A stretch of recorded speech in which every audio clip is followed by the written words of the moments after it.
வேதத்தின்படி நடக்கிற உத்தம மார்க்கத்தார் கர்த்தருடைய வேதத்தின்படி நடப்பார்கள், ஆகவே அவர்கள் பாக்கியவான்கள். அப்ப கர்த்தருடைய வேதத்தின்படி நடக்கணும் அப்படின்னா உத்தமனால மட்டும்தான் நடக்கும்.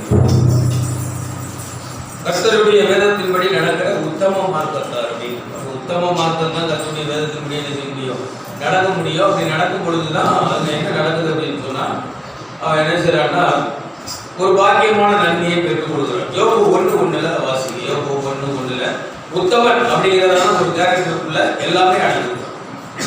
உத்தமன்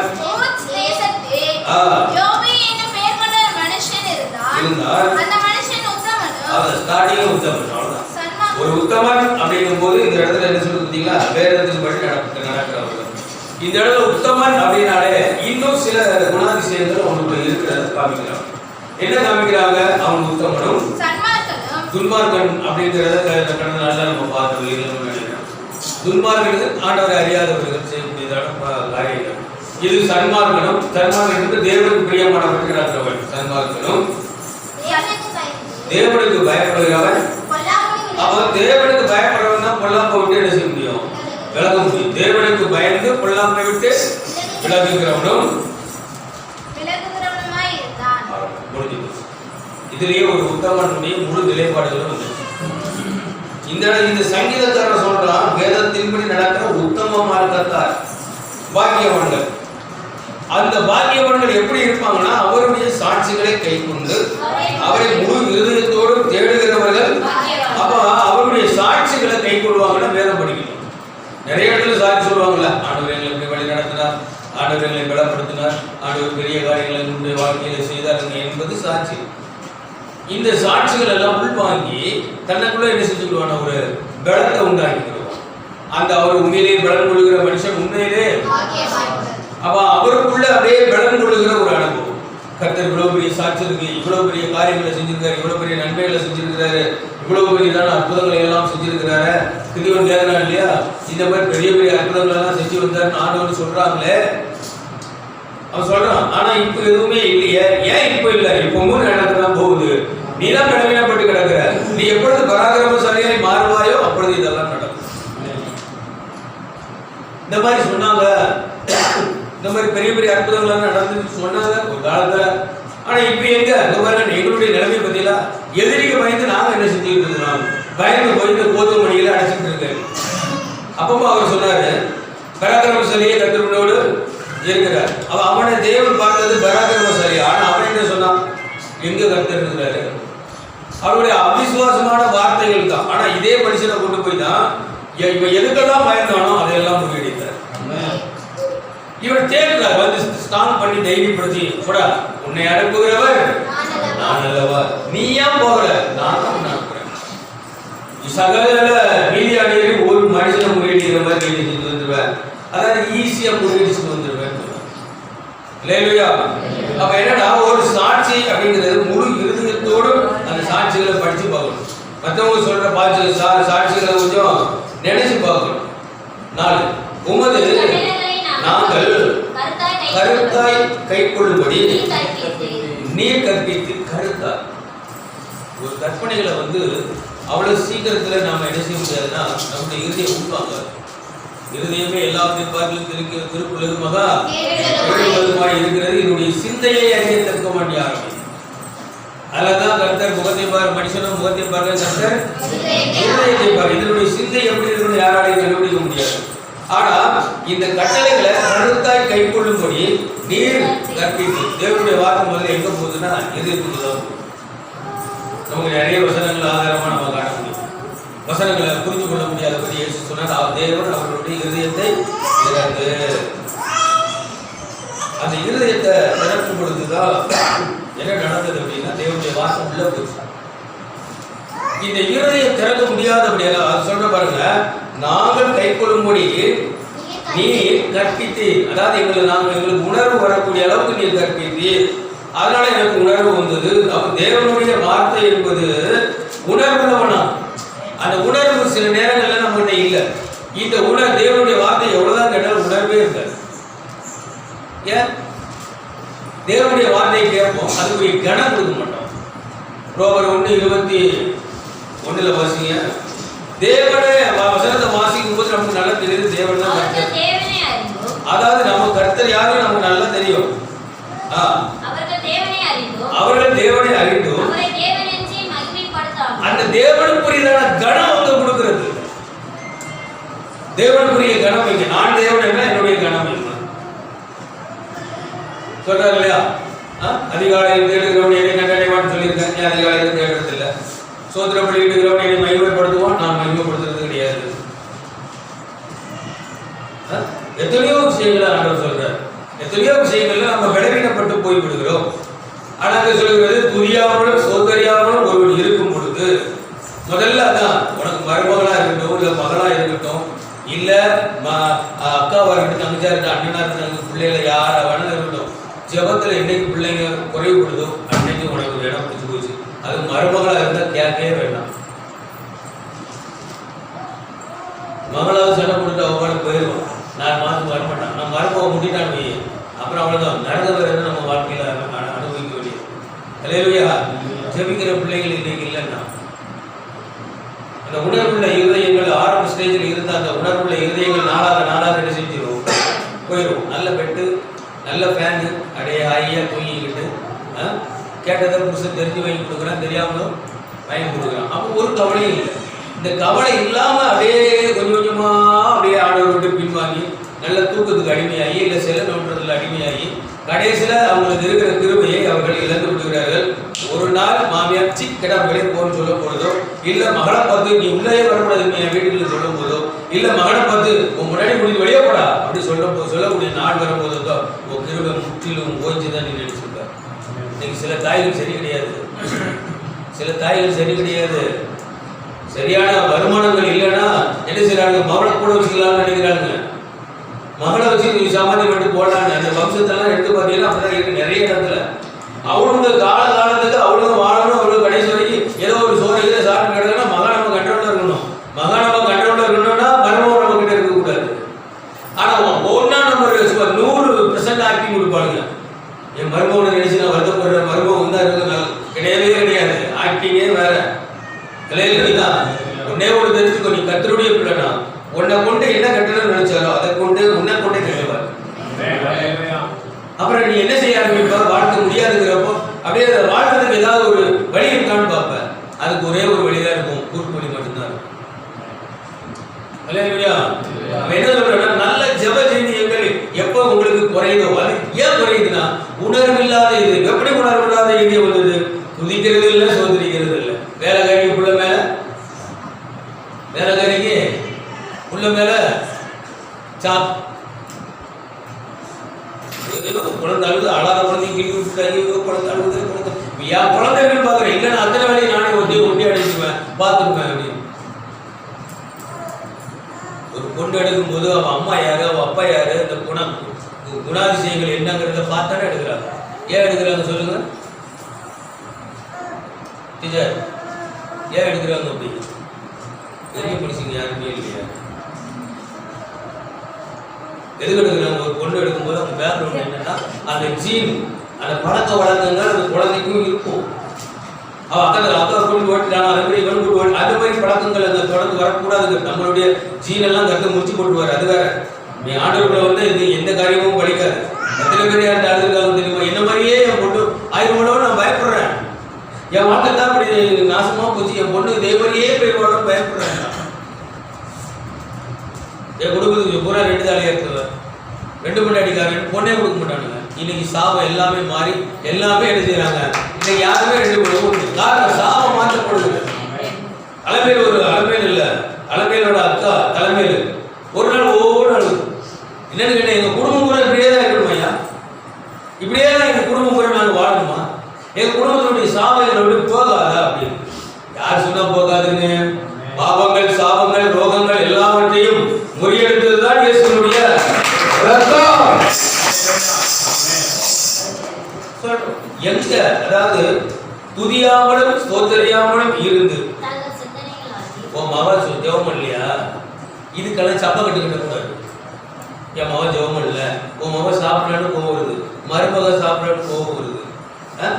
இல்ல அண்ணன் தம்பிகளுக்கு தான் பிள்ளைங்க சாப்பிடல என்னைக்காவது பைக் படிக்குதா அதுன்னு பாக்குறியா? பயிர் உனக்கு சந்தேகம் இருந்துச்சுன்னா மகளா இருந்தாலும் சரி மருமகளா இருந்தாலும் சரி போட்டு முட்டு போட்டு ஜோம் பண்ண சொல்லு.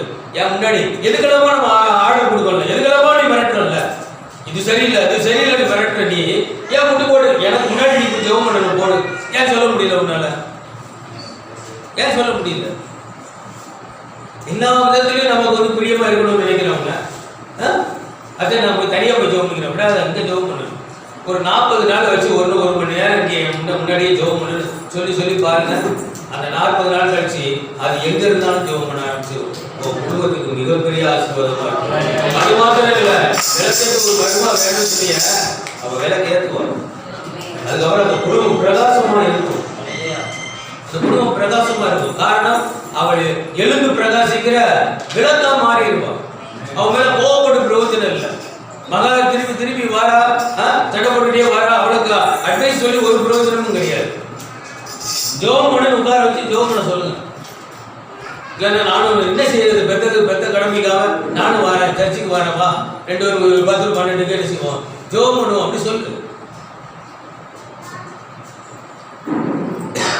ஜபஜீவியே இல்லைன்னா சாதாரண சேலைக்கும் ஜாக்கெட்டுக்கும் கூட எங்க அம்மா வீட்டுக்கு போறேன்னுவா.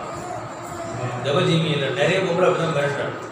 ஒரு நாள் அதாவது கணவன் வந்து ஒரு நாள் ஐயோ நீ இல்லைன்னா நான் வாழவே முடியாது, ஐயோ உனக்கு 12 மணி நேரம் உனக்கு காணும் நான் எப்படி ஆயிட்டேன் டார்லிங் திரும்ப நீ எப்போதுமே நான் பார்த்துட்டே இந்த அப்பாவோட புரிஞ்சு வச்சு சரியான அடிமை நமக்கு இச்சவாக்கு மாட்டிக்கிட்டான், இவனை வச்சு நம்ம மிளகா அரைச்ச வேண்டியதான் நான் முடிவு பண்ணிக்குவோம்.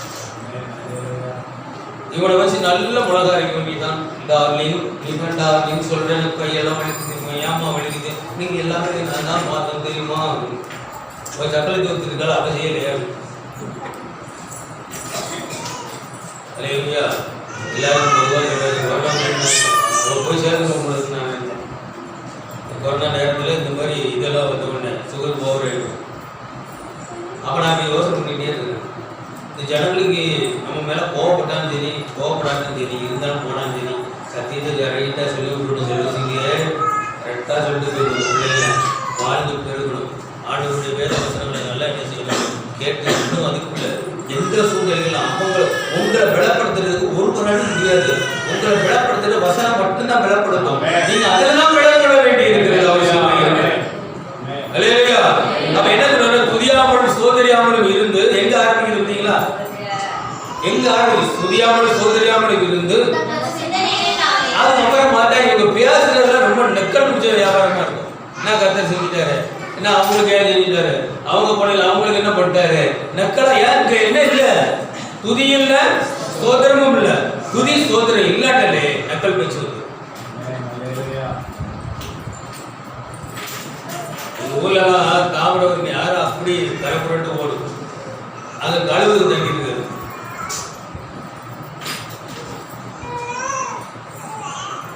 என் பொண்ணு 5 மணிக்கு எழுந்தானா அப்படியே எல்லா வேலையும் பயங்கரமா. இங்க வந்து பார்த்தா 8 மணி ஆனாலும் கழுத எழுந்திக்கல. என்ன டென்ஷன் ஆகுது உனக்கு? டென்ஷன் ஆகவே கூடாது உனக்கு.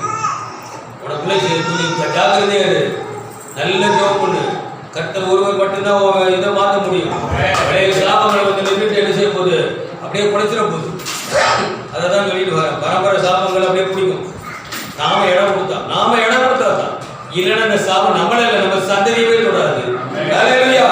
அப்ப என்ன மெயின் என்ன, அதாவது உங்களுடைய பிரமாணங்களை கைக்கொள்ளும்படி உங்களுடைய கட்டளைகளை நாங்கள் கருத்தாய் கைக்கொள்ளும்படி நீர் எங்களுக்கு கற்பித்து, அதாவது அவர் சொல்ல வேண்டிய விதத்துல சொல்லும் பொழுதுதான் அந்த வசனங்கள் உங்களை இருக்கும்போது மட்டும்தான் உன் நடையில ஒண்ணுமே குறையக்கூடாது.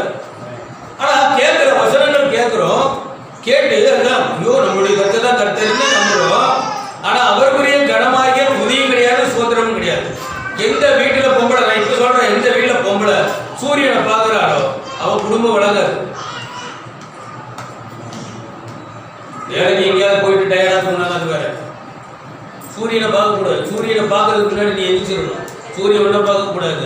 அப்படி பார்த்தனா இந்த காலகட்டத்தில் நீ சமாதானமா இருந்தா, இந்த காலகட்டத்தில் நீ ஆண்டவருக்காக போராடினா, இந்த காலகட்டத்தில் உன் விளக்கு அணையாம இருந்தா, நாளைக்கு நீ கால் மேல கால் போட்டு நீ படுக்க வேண்டிய நேரம் நீ படுப்ப. இல்லைன்னா அந்த நேரத்திலும் நீ கஷ்டப்பட்டு தான் இருப்ப கடைசி வரைக்கும். இப்பவே உனக்கு பலன் இருக்கும் பொழுது இளம் பிராயத்தில் நுகர்ந்து சுமப்பது மனிதனுக்கு நல்லது. காலத்துல நீ ரொம்ப சுகபோகமா ஒரு வாழ்க்கையை தேவன் கொடுத்திருப்ப. காரணம் என்ன? இப்பவே கஷ்டப்பட்டு உழைக்கிறதுக்கு முயற்சி செய்யும் போது இல்ல, நாலு காசு இருந்தா தான், பணம் இருந்தா தான் எல்லாருக்கும் உதவும். ஹல்லேலூயா. அப்ப ஏன் அந்த வேலை செய்ய மாட்டேங்குதுன்னா, இங்க இருந்து கேட்டுட்டு போறோம், வீட்டுக்கு போனா துதிக்கிறது கிடையாது, சோதனை பண்றதும் கிடையாது. அதனால சிந்தை புறம் வீணாவே இருக்கு. என்னத்தை கர்த்தர் செஞ்சுட்டாரு, என்னத்தை வழி நடத்திட்டாரு, என்ன இது பண்ணிட்டாரு, என்ன அது பண்ணிட்டாரு அப்படின்னு சிந்தனை ஃபுல்லாவே வீணான சிந்தனை. ஏன் அந்த வீணான சிந்தனைனா, கர்த்தருடைய வேதத்தை உணரக்கூடிய உணர்வு அந்த இருதயத்தில் இல்லை. அந்த ஒரே வசனம் பைபிள் மொத்தத்தையும் கொண்டு வந்து உணர்வில்லாத அவர்களுடைய இருதயம். கர்த்தர் யாரு? அவர் அற்புதங்களை செய்யக்கூடியவர், பயங்கரமான காரியங்களை எல்லாம் நடத்தக்கூடியவர், அவர்கள் செய்ய நினைத்தது தடைபடாது என்கிற உணர்வு. இந்த தேவன் என்றென்றைக்கும் உள்ள சதா காலங்களில் நமது தேவன் மரண பரியந்த நம்மை நடத்துவார். ஒரு பிரச்சனை வரும்பொழுது தேவ சமூகத்துக்கு போகாம அப்படியே அவங்க சமூகத்துக்கு போன் போட்டு பேசுவாங்க. ஒரு பிரச்சனை வரும்போது, அம்மா அம்மா அம்மா என்ன நடந்துட்டு தெரியுமாம்மா, செல்லே அம்மா இந்த மாதிரி பேசிட்டு போறம்மா, அவளுக்கு அவ்வளவுதான். தேவ சமூகத்துக்கு போக தெரியல உனக்கு. ஒரு பிரச்சனை தேவ சமூகத்துக்கு போக முடியல. நாம சொல்ற அம்மாவோ நம்ம சொல்ற மாமியாரோ எப்படி இருக்காங்கன்னு பாரு. ஜெபம் பண்றாங்களா? கர்த்தர் கூட எப்படி இருக்காங்க? அவங்க சொல்ற ஆலோசனை அவங்களே கேட்டு ஜீவித்து ஜீவிச்சுட்டு இருந்தாங்கன்னா அவங்க ஆலோசனை பொல்லாத ஆலோசனை தான் இருக்கும். அது கர்த்தருடைய பிள்ளையா இருந்தா மட்டும்தான் அவங்க சொல்ற ஆலோசனை கர்த்தருக்குரியதா இருக்கும்.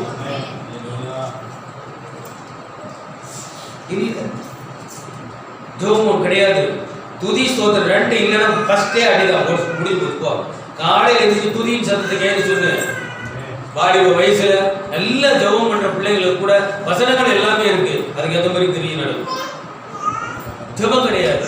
அப்புறம் கல்யாணம் பண்ணி கொடுத்ததுக்கு அப்புறம் இங்க நோவுது அங்க நோவுதுன்னு வாழ்க்கை நீ பயர் பண்ணிக்கோ. யாருக்கெல்லாம் எனக்கு கல்யாணம் பண்ணி வச்சு கொடுங்க, என்ன கல்யாணம் பண்ணி வச்சு கொடுக்க சொல்லி சொன்ன பிள்ளைங்கள்லாம் இருக்காங்க. ஆனா நான் சொன்னேன் எங்க அம்மா அப்பாட்ட சொல்லாதீங்க சொல்லுவாங்க. கல்யாணம் பண்ணி வச்சுட்டு நாங்களும் கொஞ்சம் நெருங்கி நல்ல ஒரு மாப்பிள்ளை கொஞ்சம் நெருங்கி ஜோம் பண்ணி ஓகே ஆயிட்டு கொஞ்சம் நெருங்கி கொண்டு வரும்போது, இல்லை நான் காலேஜ் படிச்சு அப்படியே பிஎன்பிஎல் பார்த்து ஐநூறு வைக்கல போகணும் சொன்னது நீ தான் மாப்பிள்ளை பாருங்க. அதனால நான் பார்த்தேன். இப்போ நீ காலேஜ் போயிட்டு நாங்கள் பிஏபிஎல் ஆகிறோம். இப்பவும் எனக்கு அதை விட சந்தோஷம் தான். ஹல்லேலூயா.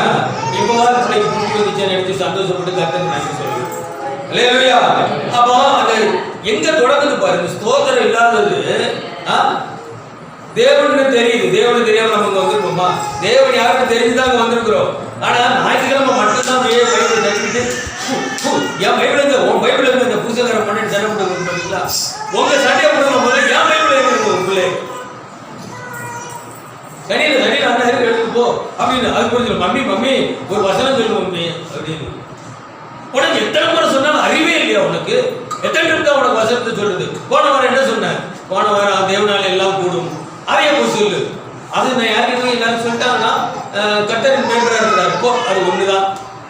வசனத்தை சொல்லி கொடுத்து கூட உனக்கு டைம் கிடைக்கும். ஹல்லேலூயா. அந்த பிரமாணங்கள் இருதயத்துக்குள்ள போக மாட்டேங்குது. அது போச்சுன்னா அது உணர்வுள்ள இருதயம் வந்துடும். அந்த உணர்வு வந்ததுன்னா கர்த்தருக்குள்ள நீ நடக்க ஆரம்பிச்சிருவேன். எல்லா ஆசீர்வாதங்களும் தேவன். அவருடைய இருதயம் இருள் அடைந்தது. அப்புறம் பார்த்தா ஞானி ஆயிடுவாங்க. வேதத்துல எனக்கு பற்றி தெரியாது. ஒருத்தவங்க எடுக்கணும்னா ஐயா திடீர்னு என் பையன் வந்து நான் தீர்ப்பு தரிசனம் சொல்றான். ஐயா உண்மையால் பண்ணுறேன் மெய்யாலுமே தீர்ப்பு தரிசிக்கிறான். ஐயா நான் சொன்னதெல்லாம் நடக்குன்றான். ஐயா அப்படியா?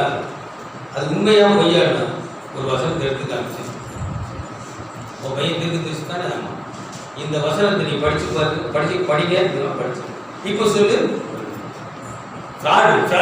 என்னையே ஏமாத்துறான் பாரு, என்னையே ஏமாத்துறான் பாரு. இதுதான் விஷயம். தீர்க்க தரிசின்னு சொல்றல, இந்த தீர்க்க தரிசி எப்படி இருப்பாங்கன்னு அங்கே சொல்லிட்டு பாருன்னு எடுத்தாங்க. 2 வசனம் தான். பிராட் அப்படி நீ அமர்ந்துட்டான் பாரு. இதுதான் தீர்க்கதரிசி. தீர்க்கதரிசி யார்? அப்போஸ்தலர், தீர்க்கதரிசி என்பவர்கள் எங்க இருக்கணும்? சபையில இருக்கணும்யா. தனிச்சு திரிகிற காட்டு, நாம் கேட்ட தனிச்சு திரிகிற எபிராயிம் தனிச்சு திரிகிற காட்டுக்கழுதை என்ன? தனிச்சு தெரியக்கூடாது. நீ தீர்க்கதரிசினா எங்க இருக்கணும்? சபை பக்தி விருத்திக்கு ஏதுவாக அப்போஸ்தலர், தீர்க்கதரிசி, சுவிசேஷங்களை எங்க நியமிச்சிருந்தாரு? சபையில தான் வச்சிருந்தாரு. நீ எந்த சபைக்கு போறியோ அந்த சபையினுடைய பக்தி விருத்திக்காக தான், அந்த சபையில இருந்து தான் நீ முடிஞ்சு இருந்தா அதாவது ஆண்டவர் கொடுத்தாரு. அந்த சபையினுடைய பக்தி விருத்திக்காக. இவருக்கு என்ன செய்வாங்க? கிளம்பி போயிட்டு கடைசியில் என்ன செய்வாங்க? வேற பக்தி விருத்திக்காக, இவங்க பக்தி விருத்திக்காக, இவங்களுடைய காசுக்காக பரவட்டு கிளம்பிடா பாவின்னு சொல்லி சத்தம் போட்டு கேர்ஃபுல்லா இருக்கணும் வாழ்க்கையில. அப்புறம் என்ன இருந்துச்சுன்னா, இருதயம் இருளடைந்தது. அப்புறம் எனக்கு பைபிள் தெரியும், எனக்கு இடம் தெரியும், எனக்கு இதை தெரியும், ஒவ்வொரு புண்ணாக்கும் தெரியும். பைபிள் பற்றி என்ன தெரியும்னு நினைக்கிறீங்க? எனக்கே எதுவுமே தெரியாது. 2 கேள்வி நான் எடுத்து கொடுக்குறேன். அந்த கேள்வி நீங்கள் பதில் சொல்லியிருக்க. நான் சொல்லி கொடுத்தது ஒரு வேளை உங்களுக்கு தெரிஞ்சிருந்தா நீங்கள் அதுக்கு பதில் சொல்லலாம். லட்சக்கணக்கான கேள்விகள் இருக்கு. அத்தனை கேள்விகள் ஓரளவாக உங்களுக்கு தெரிஞ்சால் மட்டும்தான் நீ பைபிள்ல போக முடியும். அப்ப இருதயத்துக்குள்ள போன முதல்ல நம்ம இருதயத்துக்குள்ள நம்ம ஞாயிற்றுக்கிழமை வாரம் தேவனை ஆராதிக்கிறோம். நம்ம இருதயத்துக்குள்ள போக மாட்டேங்குன்னா ஏதோ ஒண்ணு செய்யும். அப்படிதானே? யாரோ ஏதோ ஒண்ணு என்ன செய்யும்? நம்ம வசனத்தை நிறுத்து கடப்பணும். 2 Corinthians 4:4 தேவனுடைய சாயலாய் இருக்கிற கிறிஸ்துவின் மகிமையான சுவிசேஷத்தின் ஒளி. நீ வரத கேட்கிற, நீ அவிசுவாசமா இருந்தா அவர்களுக்கு பிரகாசமா இருக்காது. அந்த பிரகாசமா இராதபடி நீ அதை நல்ல விசுவாசமா, அவிசுவாசிகளுக்கு தான் பிரசங்கமே பண்ணப்படுகிறது. அதை ஏற்றுக்கிட்டான் அப்படின்னு சொன்னா அவன் பிரகாசமாயிருக்கும். அவன் அப்படி பிரகாசமா ஆகக்கூடாது என்பதுதான் சத்துருவனுடைய சாத்தானுடைய வேலை. நம்முடைய கண்களை என்ன செஞ்சிருக்கிறார்? குருடாக்கி போட்டு. 119:18 நம்ம வாசிக்கிறோம். இதனாலதான் சொல்றான், உங்களுடைய வேதத்தில் உள்ள அதிசயங்களை நான் பார்க்க. அப்ப அவன் சொல்றான், உங்களுடைய வேதத்தில் உள்ள அதிசயங்களை நான் பார்க்கும்படி என் கண்களை திறந்தருளும். அப்ப சாதாரண கண்களால இதை பார்க்க முடியாது. ஆவிக்குரிய கண்கள் அஞ்சல கற்பித்தி உங்களுடைய கற்பனைகளை எல்லாம் நான் உணர்ந்து கொள்ளும் அளவுக்கு நீ கற்பித்தீர்னா, அப்ப என்ன செய்யணும்னா, இந்த மூடி போட்டுக்காம இந்த சாத்தான் இவனை அப்புறப்படுத்திட்டு தேவன் அந்த இருதயத்தை என்ன செய்யணும்? திறந்து கொடுக்கணும். தேவன் இருதயத்தை திறந்து கொடுத்தால் ஒழிய வேற வசனங்கள் நம்முடைய இருதயத்திற்குள் போவதில்லை. நீங்க என்ன சாதாரணமா எடுத்துக்கிட்டீங்களா? அன்னைக்கு கோயிலுக்கு போயிட்டு குழந்தைய சாமி கும்பிட்டு வாராங்க. வேதத்தால ஒருத்தனுக்கு போறாங்க. அந்த பொண்ணு கிறிஸ்தவ பொண்ணு கூட புருஷன் முன்னாடி வராங்க. இவங்க வேதத்தால போறாங்க. போனவருடைய அந்த பெண்ணோட வீட்டுக்காரர் நானும் ஃப்ரெண்டு போயிட்டு, என்னடி நீ கடைசியில் இங்க வந்து நின்றுட்ட அப்படின்ன உடனே, என்ன சர்ச்சையெல்லாம் யோகியமா எல்லாமே ஞானசன் எடுத்தவங்கள உத்தமரா? இவங்க ஞானசன் எடுத்தெல்லாம் உத்தமரா? சர்ச்சுக்கு போறவங்க ஒழுங்கா இருந்தாங்களா? சரி, சர்ச்சுக்கு போறவங்க ஞானசானம் எடுத்தே ஒழுங்கலன்னா ஞானசானம் எடுக்காத வாழலாம் என்ன இருக்கட்டும் பாப்பா. ஞானசானம் எடுத்தா சுங்கி சரி இல்லைன்னு சொல்ற. ஓகே, நீ ஞானசானம் எடுத்தவளே சரி இல்லைன்னா ஞானசானம் எடுக்காத. நீ அவளானப்பட்ட தேவாதி தேவகுமாரனே வந்து என்ன எடுக்கிறாரு? ஞானசானம் மனுஷன் எடுத்துட்டு போறாரு. அவங்க 2 பேரும் பேசிட்டு இருக்கிறாங்க. அந்த பொண்ணு சொல்லுது, உனக்கு பைபிள்ல எவ்வளவு வசனம் தெரியும் போயிடுச்சு. இந்த சகோதரி நான் போனோம்னா அவருடைய ஒய்ஃப் 1000 வசனம் இப்போ எடுத்து சொல்ல முடியுமா? எல்லாத்தையும் பார்த்தா எல்லாம் பிராட் அப்படின்னு. அப்ப அவ்வளவு வசனம் இருக்கு, அவ்வளவு மனப்பாட சக்திகள், அவ்வளவு வசனங்கள் இருக்கு. இருதயத்தில் என்ன இல்ல? உடவே இல்ல. தேவன் யாருன்னு தெரியும், தேவ கண்டெல்லாம் தேவன் என்று தெரியும். ஆனாலும் வஞ்சிக்கப்பட்டு போகிறார்கள். நான் அப்படியே சொன்னேங்க பார், வசனமே தெரியாத ஒரு ஆளை விட வசனம் நல்லா தெரிஞ்ச மாதிரி பின்மாற்றமா இருக்கிறவங்க வெரி டேஞ்சரஸ். உனக்கு தெரியாது, ரொம்ப மோசமா இருப்பாங்க. இவங்ககிட்ட நீங்க வந்து ஏதாவது பேசினா கூட அது உன்னை மேற்கொள்றோம். போய் படுத்துட்டு போறவா அப்படின்னு சொல்லி கூப்பிட்டு போயிட்டு அப்புறம் போகணும். அப்போ சிலர் 16ஆம் அதிகாரத்துல 14 வாசி.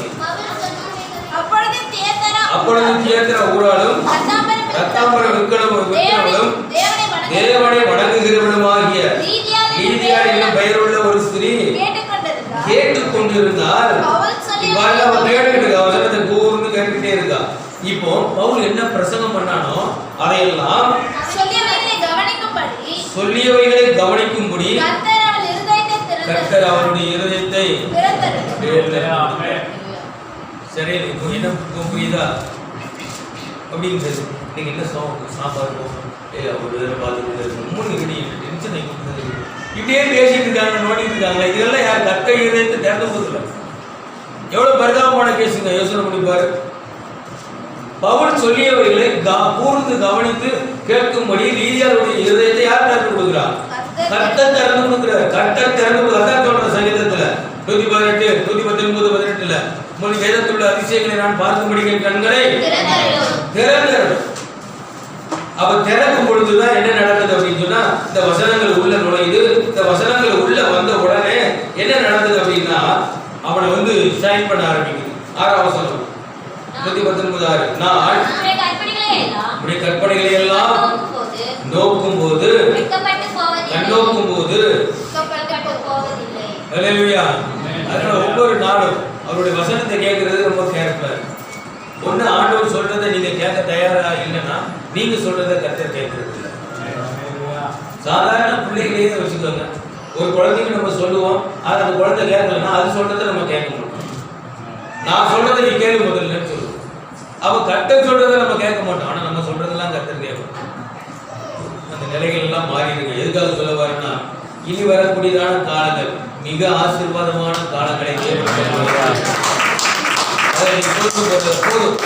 இதுவரைக்கும் நம்ம கஷ்டப்பட்டது போதும், கண்ணீர் விட்டது போதும், எல்லாம் நமக்கு வட்டதான நோய்கள் நொடிகள் எல்லாமே போதும். எல்லாத்தையும் தூக்கி போட்டு இனி வரக்கூடிய நாட்கள் அந்த ஆசீர்வாதத்தை பெற்றுக்கொள்ளத்தக்கதாக நம்ம என்ன செஞ்சுக்கோங்க, சைன் பண்ணிக்கோங்க. நல்ல பைபிள் படிங்க. யாருக்காக படிக்கிறீங்க?